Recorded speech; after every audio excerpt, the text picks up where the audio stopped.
Buenos días a todos. Sí, nuevamente vamos a reiniciar dándole seguimiento a nuestras clases en línea sobre Nuevo Testamento 1. Quedamos que estamos haciendo así como que un pequeño recorrido muy rápido sobre el Evangelio de San Mateo para concluirlo y pues vamos a hacer nuestra oración inicial, muy breve, muy pequeña, porque ahora no tenemos la oportunidad de hacer la liturgia de las horas antes de nuestra clase. ¿Con qué objeto? Con el de pedir al Espíritu Santo que nos ilumine para que podamos aprender lo que Dios quiera que entendamos de todo esto, ¿sí? Entonces nos ponemos en presencia del Señor. Ven Espíritu Santo, ilumina y llena los corazones de tus fieles y enciende en ellos el fuego de tu amor. Envía, Señor, tu Espíritu y todo será creado y se renovará la faz de la tierra. Oh Dios, que iluminaste los corazones de tus fieles con la luz del Espíritu Santo, haz que seamos dóciles a sus inspiraciones para que podamos apreciar el bien, recibir su consuelo en las penas, su fortaleza en los momentos difíciles y su entusiasmo para obrar el bien. Por Cristo nuestro Señor. Amén. Gloria al Padre, al Hijo y al Espíritu Santo, como era en un principio, ahora y siempre, por los siglos de los siglos. Amén. Bueno, pues entonces vamos a iniciar nuestra clasecita. Como les decía, estamos haciendo un recorrido así como que muy rapidito, muy por encimita de lo que es el Evangelio de San Mateo. En todos nuestros cursos en el colegio bíblico, o sea, por más que tratamos de hacerlos como que muy detallados, es un poco difícil por el tiempo que tenemos destinado para cada curso y no digamos para cada clase, ¿verdad? Entonces, pues tratamos de hacerlos lo más claros posibles, a veces no es todo, se necesita que lean mucho. Yo les pido que, aunque no tengan a veces o no tengamos mucho la costumbre de leer, tratemos de hacerlo lo más que se pueda, ¿sí? En los ratitos que tengan libres, si no lo quieren leer, en el YouTube pueden poner, pedir ahí nada más Evangelio de San Mateo y se los van a leer. Ustedes pueden estar haciendo su quehacer y van a estar oyendo el Evangelio de San Mateo. ¿Con qué objeto? Con el objeto de que cuando ya vemos nosotros estas clasificaciones y demás, pues ya no se les va a hacer así como de qué me está hablando, ¿no? O sea, ya lo leyeron, ya lo escucharon. ¿Sí? Bueno, entonces vimos la etapa 1 y la etapa 2 en la clase anterior. Entonces, en esta clase vamos a ver, espero yo en Dios que nos dé tiempo ver la tercera y la cuarta etapa. Sí, bueno. Volvemos a nuestro cuestionario, dice. La tercera etapa va a abarcar de Mateo 13 del 1 al 52. O sea, de hecho es todo el capítulo 13. Dice, ¿a qué sección pertenece? La pregunta 1 es, ¿a qué sección pertenece? Pues al discurso parabólico, sección 2, estructura 4. O sea, les estoy diciendo en qué parte de la Biblia está, pero ¿por qué dice discurso parabólico? Porque aquí nos va a hablar en muchas parábolas el Señor. Entonces dice, ¿cuáles son las perícopas que lo forman? Ustedes van a escuchar ahorita, dice. Bueno, primero, antes que nada, tiene la introducción. Y luego nos dice, fíjense cómo son puras parábolas. Parábola del sembrador. ¿Por qué? Dice, ¿por qué habla Jesús en parábolas? O sea, él explica a sus apóstoles por qué habla en parábolas. Explicación de la parábola del sembrador. O sea, primero me dio la parábola y luego me explica el significado. La parábola de la cizaña. Parábola del grano de mostaza. Parábola de la levadura. Solo en parábolas habla a la gente. Vuelve a haber alguna interpelación y él vuelve a dar una explicación de por qué habla en parábolas a la gente. Interpretación de la parábola de la cizaña. O sea, ya vieron, antes nos dio la cizaña y ahora me va a dar la explicación de la parábola de la cizaña. Parábola del tesoro y la perla. Parábola de la red y la conclusión. Entonces ya vimos que por eso se le llama esto, que a toda esta sección el discurso parabólico, porque está plasmado todo en parábolas. Tercera pregunta, ¿cuántas son? ¿En dónde está Jesús? ¿Y a quién se dirige? O sea, dice, ¿cuántas perícopas les acabo yo de leer? Pues 12 perícopas nada más, 12 perícopas. ¿Y en dónde está Jesús? ¿Dónde está Jesús? Pues a orillas. Aquí nos dice que está a orillas del mar en una barca. Y luego dice, ¿a quién se dirige? Pues se dirige a toda la gente, a la multitud de gente que lo seguía y pues, entre todos ellos sus apóstoles, básicamente, ¿no? Y luego dice la cuarta pregunta, ¿hay alguna diferencia entre su auditorio? Dice, bueno, la diferencia es la siguiente, hay entre la gente una multitud de personas que nada más lo escuchan, no cuestiona, o sea, no, pues es gente pobre, humilde, gente necesitada, gente que no conocía, muchos de ellos no sabían, o creo que la mayoría no sabía leer ni escribir, entonces, pues no conocen muchas cosas, entonces ellos no pueden preguntar de lo que desconocen, ¿sí? Solamente escuchan. Y dice, sus apóstoles o discípulos sí preguntan, o sea, los apóstoles y discípulos sí, ya vimos que aquí arriba lo cuestionan. ¿Por qué les enseñas en parábolas? ¿Qué significa esta parábola? Y entonces ya Jesús les da la explicación a ellos, o sea que hay un grupo de personas que sí lo cuestionan, ¿sí? Porque le piden que les explique lo que no entendieron, ¿sí? Entonces hay dos grupos de personas, los que nada más escuchan y no piden explicaciones y los que escuchan pero que sí lo cuestionan. Entonces hay dos tipos de gente las que están escuchando a Jesús.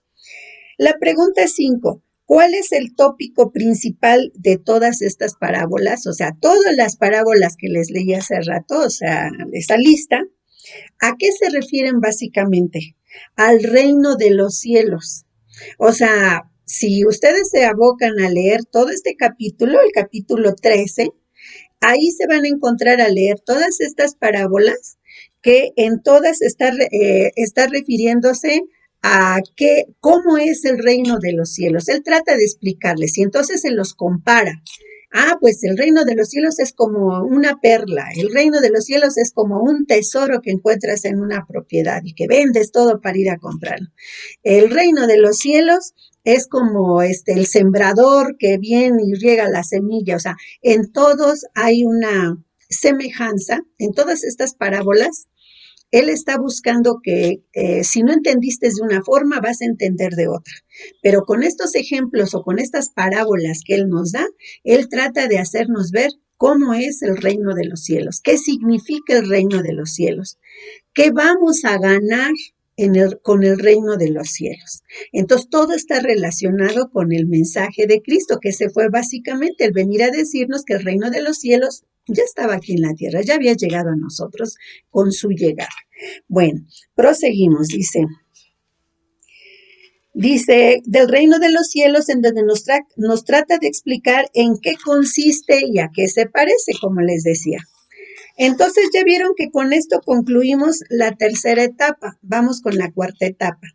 ¿A qué sección pertenece? La cuarta etapa nos va a abarcar de San Mateo 18, del 1 al 35. Entonces ahora se va hasta el capítulo 18. Dice, ¿a qué sección pertenece? Dice, al discurso eclesiástico. Está en la sección 2 dentro de la estructura 5. Dice, ¿cuáles son las perícopas que lo forman? A. ¿Quién es el mayor?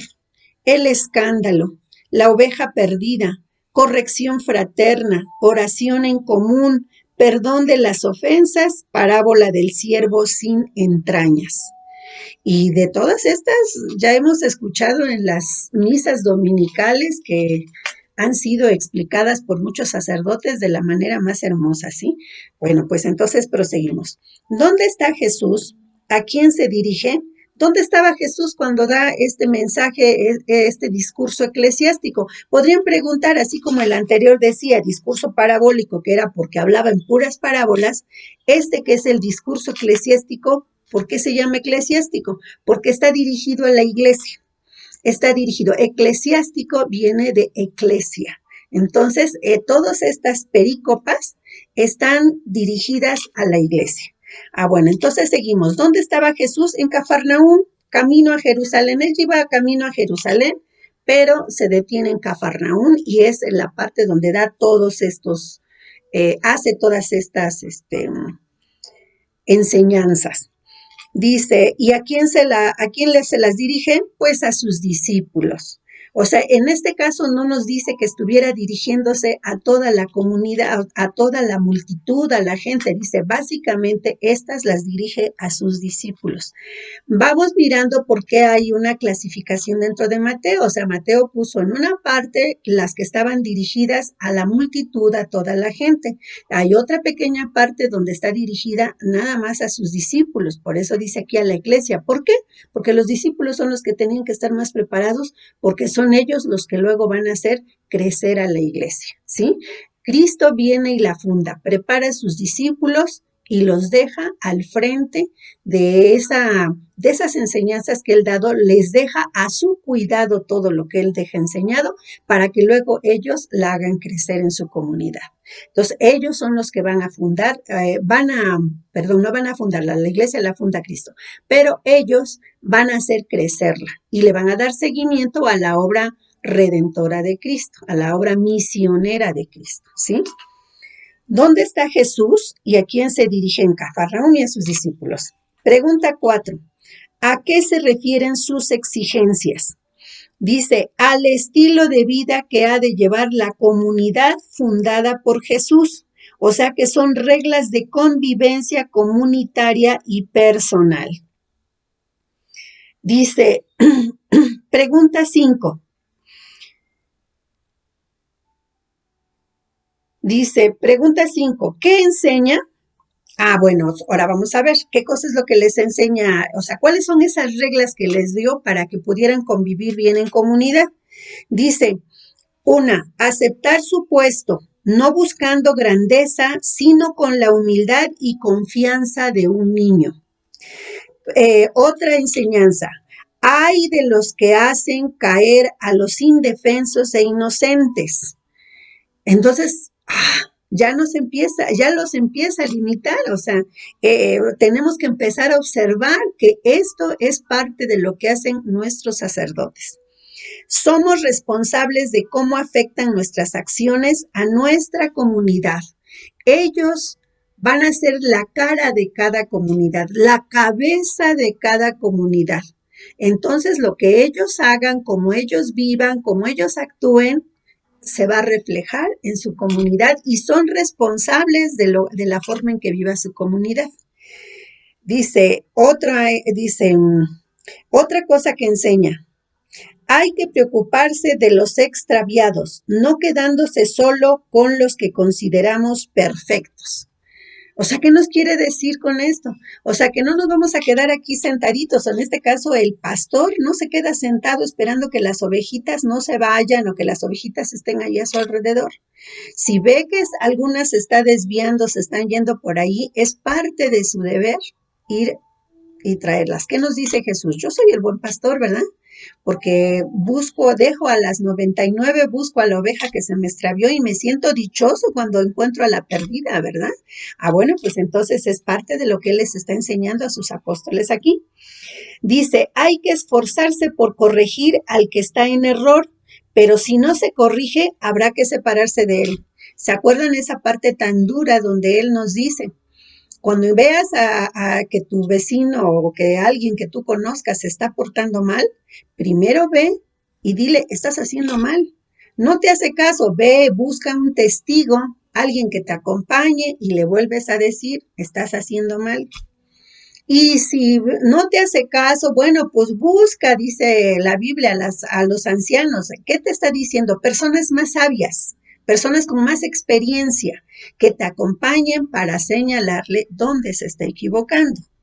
Pero si después de esas 3 intervenciones esta persona no te quiere escuchar, no quiere reconocer que se está equivocando y no quiere convertirse, dice, entonces ponlo en manos de Dios y aléjate de él. No puedes seguir conviviendo con esa persona por su error. Lo único que puedes hacer es orar por él. Entonces, eso es a lo que se refiere aquí. Dios está presente y actuante en la oración comunitaria. O sea que cuando, ¿se acuerdan también que nos dicen? Donde se reúnen 2 o 3 en mi nombre, ahí estoy yo. Y voy a estar acompañándolos hasta el fin de los tiempos. Entonces, pues ya aquí nos está hablando que la oración comunitaria es muy fuerte. Es más fuerte todavía que la oración individual, porque en la oración individual solo oro yo, en la oración comunitaria oramos muchos, y qué difícil es ponernos de acuerdo. Si cuando dos personas intentan poner de acuerdo en una sola cosa cuesta un trabajal, ahora imagínense qué tanto tenemos que trabajar para ponernos de acuerdo muchos. Entonces, si ya nos congregamos varios para hacer esa oración comunitaria, lo que Dios bendice, lo que hace tan poderosa esa oración comunitaria es que pudimos ponernos de acuerdo, quitar todas nuestras inconformidades, nuestras cuestiones personales para ponernos de acuerdo, 2, 3, 4, las personas que sean, para hacer oración. Entonces, esa es la oración comunitaria y esa es la fuerza de la oración comunitaria, que es superior a la fuerza de la oración individual, ¿sí? Hay que perdonar de corazón. ¿Cuántas veces hemos escuchado a personas que nos dicen, yo perdono, pero no olvido? ¿Sí? Entonces, o ya lo perdoné, pero cada que nos enojemos, me peleé con el marido, ya lo perdoné, y cada que me acuerdo, como decimos comúnmente, se lo vuelvo a refregar en la cara. Ya le perdoné a mi vecina, pero la sigo mirando de lado, sí, ya le perdoné, pero no quiero tener otra vez ningún trato con ella. Entonces no perdonaste de corazón. Es algo muy complicado, es de comprenderse, ¿verdad? Porque todos somos humanos y nos cuesta mucho trabajo. O sea, hay heridas que se van a quedar ahí para siempre, ¿verdad? Pero lo que sí podemos hacer, o sea, puede ser que no la amemos, pero sí como nos decía un sacerdote por ahí, dice, cuando alguien te hace algo y tú lo detestas, es como si lo tuvieras así ahorcado del pescuezo, lo tienes ahí agarrado. Cuando tú perdonas, no te piden que lo quieres y que lo quieras y que lo llenes de besos, lo único que te piden es quítale las manos, ya no, deja de estarle apretando el cuello. O sea, ya, dice, porque esa persona a lo mejor ni se da cuenta que tú lo estás detestando y la que te estás lastimando eres tú, porque eres tú la que lo ves y vuelves a recordar y te vuelves a enojar y vuelves a sentir el odio. Conozco personas que recuerdan, es que esa persona me lastimó y te empiezan a platicar y vuelven a llorar y es algo que ya sucedió hace 10 años, 20 años, ¿no? Es decir, por Dios, ya, perdónalo, llevas 20 años enferma sin querer curarte, porque cuando tú estás recortando con tanto dolor, tú no te quieres curar, tú no quieres sanar esa herida que te hizo. Es como si te hiciste una cortadita y cada que te acuerdas es como si te arrancas la costra. Ya te estás sanando y te vuelves a arrancar la costra. Y si nosotros lo vemos en vivo, en alguna gente vamos a decir, no, pues esta está loca, ¿no? ¿Cómo se está torturando? Pues es lo mismo que hacemos con una herida espiritual, una herida sentimental. O sea, yo me acuerdo y vuelvo a llorar y vuelvo a sufrir. Y ya está sanando y si me vuelvo a acordar, vuelvo a llorar y vuelvo a sufrir, es estarme quitando la costra. Entonces, pues pensemos en eso. Entonces aquí dice, hay que perdonar de corazón y es los ejemplos que les da Dios. Jesús. Dice, Dios me perdonará en la medida en que yo perdone. ¿Se recuerdan que en el Padre Nuestro dice, perdóname mis ofensas como yo perdono a los que me han ofendido? Y lo decimos por puritita inercia, porque ya ni siquiera lo pensamos, ¿verdad? Le pido a Dios que me perdone en la medida en que yo perdono. Yo creo que si Dios no fuera tan misericordioso y de veras nos tomara la palabra de que nos va a perdonar en la medida en que perdonamos, pues yo creo que casi no nos perdonaría, porque nos cuesta mucho trabajo perdonar.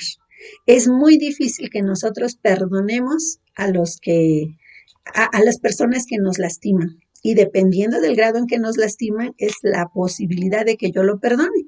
Ahora aquí lo que cabe pensar es, yo con mis propias fuerzas no puedo perdonar.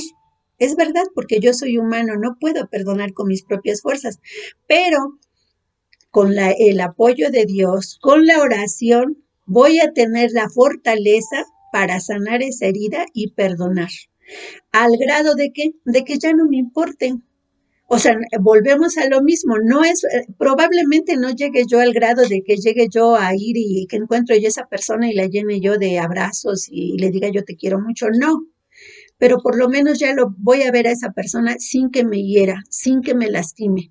Y puedo llegar al grado, y debo de llegar al grado de decirle, Dios mío, que él esté bien, que ella esté bien, que esas personas que me hicieron tanto daño, que Dios las bendiga, bendícelo, Señor, y a mí ayúdame a sanar. Y en la medida en que yo más hago oración por ellos, yo voy sanando también. Es algo contradictorio, o sea, va contra el razonamiento humano. ¿Cómo es posible que yo pida para mi enemigo y eso me sane a mí? Pues así funciona esto, ¿verdad? Así es. Entonces aquí nos vamos a la quinta pregunta. Dice, ¿qué enseña? ¿Cómo lo hace? Dice, ¿qué enseña? Es la pregunta anterior, o sea, ya vimos qué cosa es lo que nos enseña en todas esas perícopas que mencioné anteriormente. Eso es lo que nos enseña. ¿Y qué dice? ¿Y cómo lo hace? Con parábolas, con ejemplos, con instrucciones directas. ¿Se acuerdan cuando Pedrito, me parece que fue San Pedro el que le dice, o a algún maestro de la ley, alguien va y le pregunta, Señor, ¿cuántas veces tengo que perdonar? ¿Tengo que perdonar 7 veces? O sea, le da así como un numerito aproximado. ¿Y qué le dice Jesús? No 7 veces, 70 veces 7. ¿Sí? Y aquí, bueno, en clases anteriores hemos hablado de que el Evangelio de San Mateo utiliza muchos números. Esto lo vimos en San Mateo, primera parte. Vimos que él es muy dado a utilizar números. ¿Sí? Y los números tienen un significado dentro de nuestra enseñanza, que no es el número como tal, sino que tiene muchas, tiene clasificaciones. Miren, si nos da tiempo, al término de este tema, les voy a dar el significado de los números que utiliza San Mateo en su evangelio y lo que significa cada uno. El número, por lo pronto les puedo decir, hablando de esto de 70 veces 7, el 7 bíblicamente quiere decir plenitud. ¿A qué se refiere con esto de plenitud? A que hay que perdonar de manera plena, completa, perfecta, ¿sí? Es lo que debemos de hacer, porque aparte de que es plenitud, es perfección. Entonces, tengo que perdonar de manera perfecta, completa, bien como nos está diciendo aquí la enseñanza, hay que perdonar de corazón, no nomás de boca, ¿sí? Entonces, a eso se refiere cuando le dice hay que perdonar 70 veces 7. O sea, no precisamente porque vayas llevando, ya perdoné una vez, ya perdoné 2 veces, ya voy llegando al número que Dios me dijo que tenía que perdonar. No, sino te está tratando de decir es, perdona de todo corazón, perdona perfectamente. Y entonces, pues te vas a olvidar de los números que llevas, ¿verdad? Entonces, a eso se refieren. Como les decía, más adelante les voy a dar el significado. Espero yo en Dios que nos dé oportunidad de poderles dar el significado de lo que significa el 3, el 44, el 7, de una manera más exacta, ¿sí? Bueno, seguimos. Quinta etapa. Dice, en Mateo 20, esta etapa va a abarcar de Mateo 27, del 45 al 61 y el capítulo 28. Entonces nos dice, ¿a qué sección pertenece? Dice, no hay sección, porque ya es lo final. La estructura es la estructura séptima, o sea, es el número romanos, el número 7. Y se refiere a todo lo que es la pasión y la resurrección. Ya es el final del Evangelio prácticamente, ¿sí? Entonces nos dice, ¿de qué habla el primer texto? De la muerte de Jesús. ¿Cómo nos presenta a Jesús? Orando con el Salmo 22. Aún en su agonía recita un canto de fe y esperanza en medio de la desgracia. ¿Se recuerdan cuando dice, Señor, Señor, ¿por qué me has olvidado? Muchas veces nosotros hemos dicho que en ese momento aún Jesús se sintió abandonado por su Padre. Pero no, lo que nos está enseñando ahí, que aún en esos momentos tan críticos, de tanto dolor, donde él estaba a un paso de expirar, aún así él está haciendo oración. Esas palabras vienen en el Salmo 22. Si tienen oportunidad, en su Biblia, pueden encontrar el Salmo 22 y pueden leerlo calmadamente en su hogar. Entonces, seguimos rápidamente. Pregunta 4. ¿Qué signos se presentan Pues se presentaron una cantidad de signos, ¿no? Pero bueno, los que nos manifiestan las Sagradas Escrituras son los siguientes: que el velo del santuario se rasgó. Al momento que Jesús expira, el velo del santuario se rasgó en dos, desde arriba hasta abajo. Que tembló la tierra y las rocas, algunas se hundieron, ¿sí? Que se abrieron los sepulcros, salieron los difuntos y anduvieron paseándose por el pueblo algunos y fueron vistos por muchos, o sea, algunos muertos resucitaron.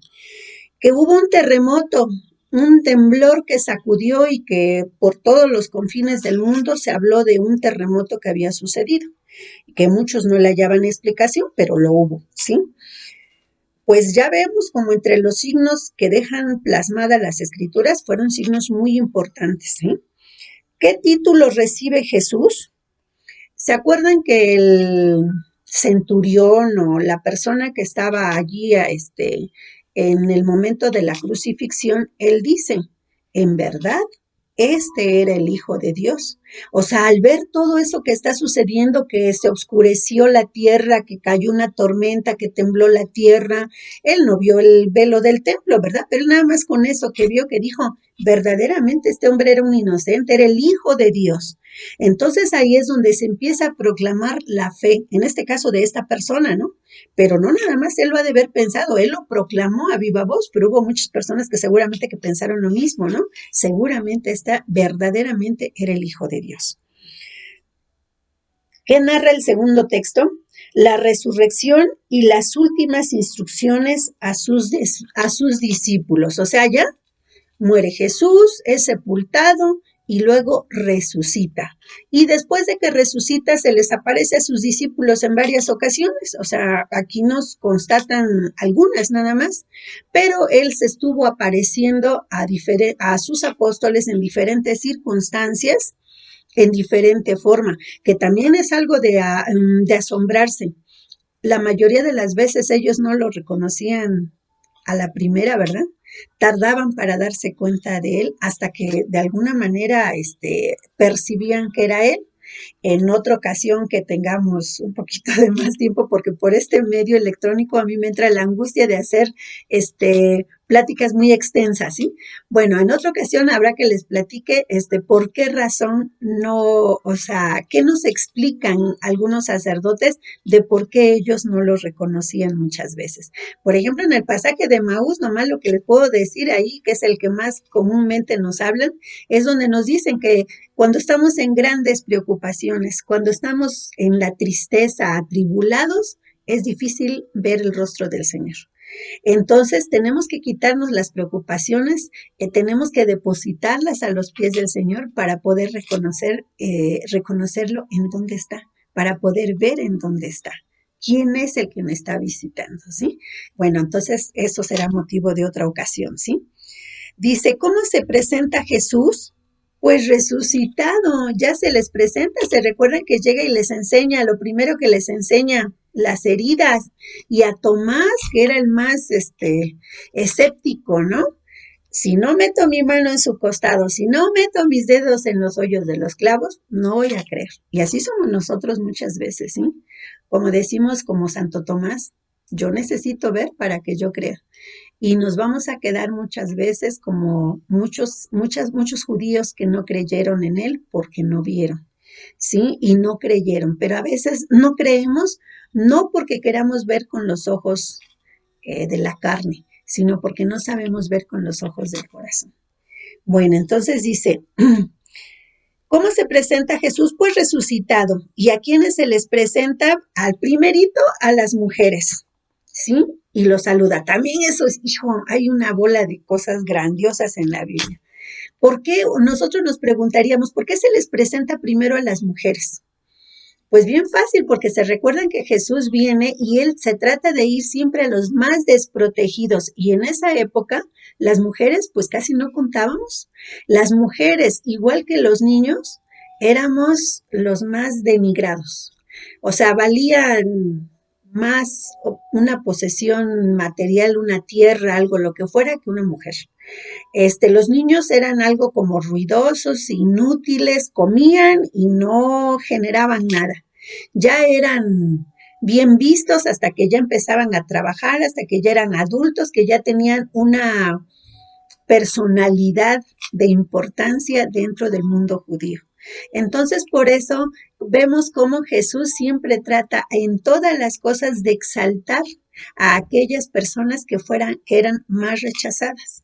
En este caso, por ejemplo, a la mujer, él siempre le da un lugar muy preponderante a la mujer.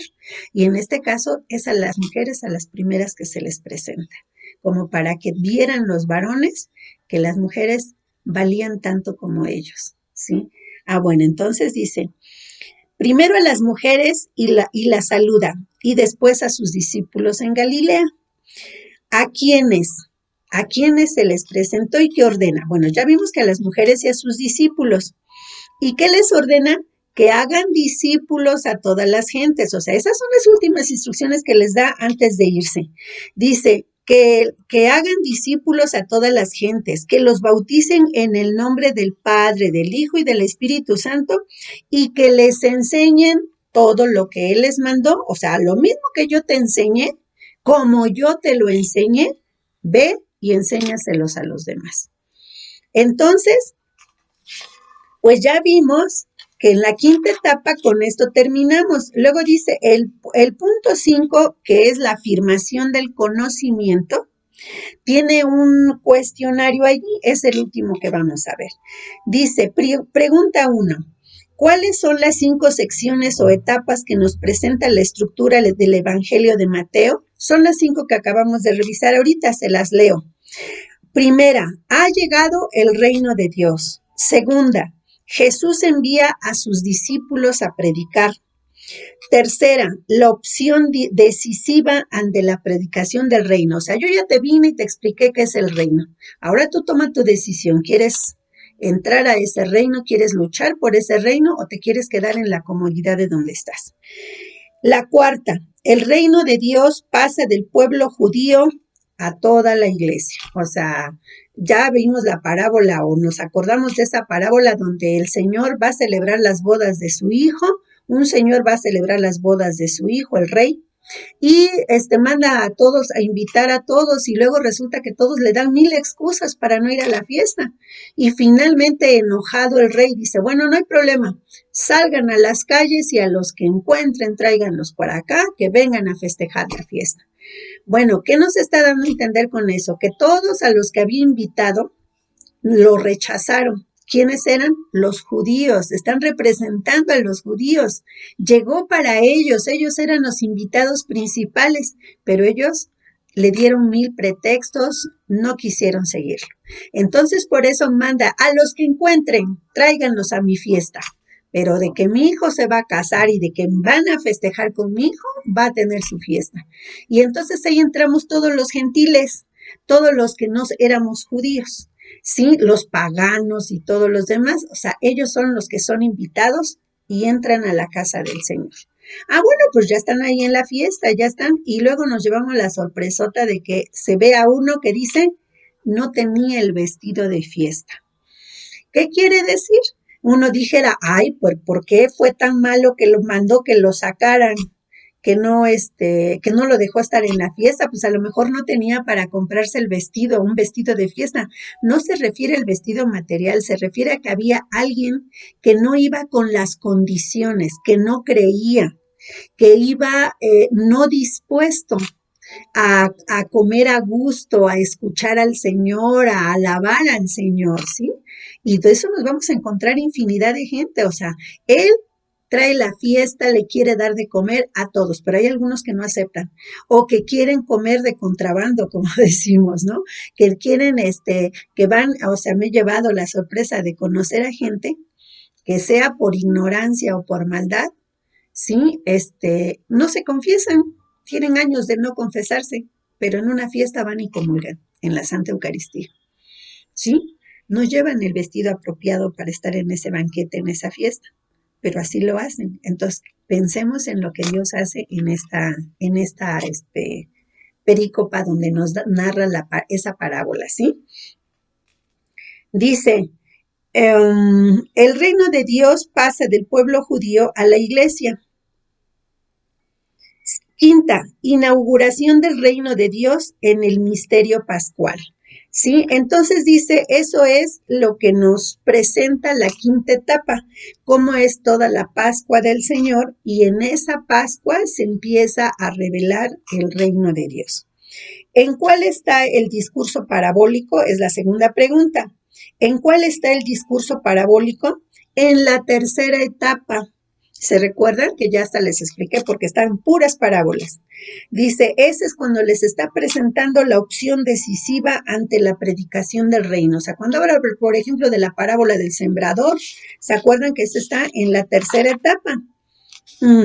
En la tercera etapa viene la parábola del sembrador, pues es donde está diciendo, la parábola del sembrador es la palabra que nos llega del Señor, ¿sí? O sea, esa es la semilla que Él llega sembrando por todos lados, pero hay algunos que la cogen, otros que la rechazan, otros que la recogen, pero de manera ligera, otros que, bueno, sería cuestión de entrar a leer la parábola y luego leer la explicación de la parábola, queda muy clara, ¿sí? Pero bueno, eso es lo que nos está hablando acá. ¿En cuál está el discurso eclesiástico? En la cuarta etapa, cuando les dije que se dirige a la iglesia porque les está enseñando a los apóstoles cómo deben de comportarse con su comunidad, cómo tienen que dirigirla, lo que tienen que enseñarle a su comunidad. Dicen, en la cuarta etapa, donde el reino de Dios pasa del pueblo judío a la iglesia. O sea, el pueblo judío que lo rechaza y la iglesia, la gente de los gentiles y paganos que son los que acogen la palabra del Señor. ¿En cuál está el discurso escatológico? En la quinta etapa es donde la inauguración del reino de Dios en el misterio pascual se nos revela. Dice el anuncio de la venida definitiva del reino de Jesús. O sea, Él va a sentarse a la derecha del Padre, Él va a venir después a juzgar a vivos y muertos. O sea, ese es el discurso escatológico. Recuerden que la palabra escatología es la que nos habla de lo que va a suceder al final de los tiempos, ¿sí? Cuando se vaya a terminar esto. Entonces, ese es el discurso escatológico del cual nos habla Jesús en Mateo 24, 25. Quinta y última pregunta. ¿Qué relación existe entre el reino de Dios y la iglesia? En la última etapa, Mateo nos muestra que Jesús, con su pasión, muerte y resurrección, ha establecido definitivamente el reino de Dios en su iglesia y será misión de la iglesia lograr extenderlo a toda la humanidad. ¿Por qué creen que nos deja como última instrucción? Bueno, se las deja a sus apóstoles, ¿sí? ¿Qué les dice? Vayan y prediquen el evangelio hasta los confines del mundo. ¿Sí? Bautícenlos en el nombre de Dios Padre, Dios Hijo y Dios Espíritu Santo.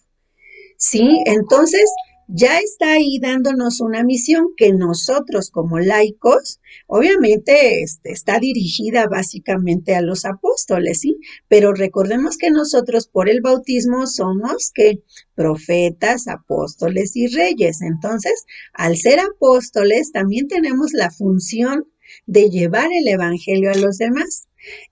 Muchas veces habrá quien me diga, no, pues yo estoy tomando este curso nada más para mi preparación personal. Aún así tú vas a evangelizar. No evangeliza solamente una persona que se pone al frente de un grupo, que se pone a dar un seminario o algo por el estilo, no.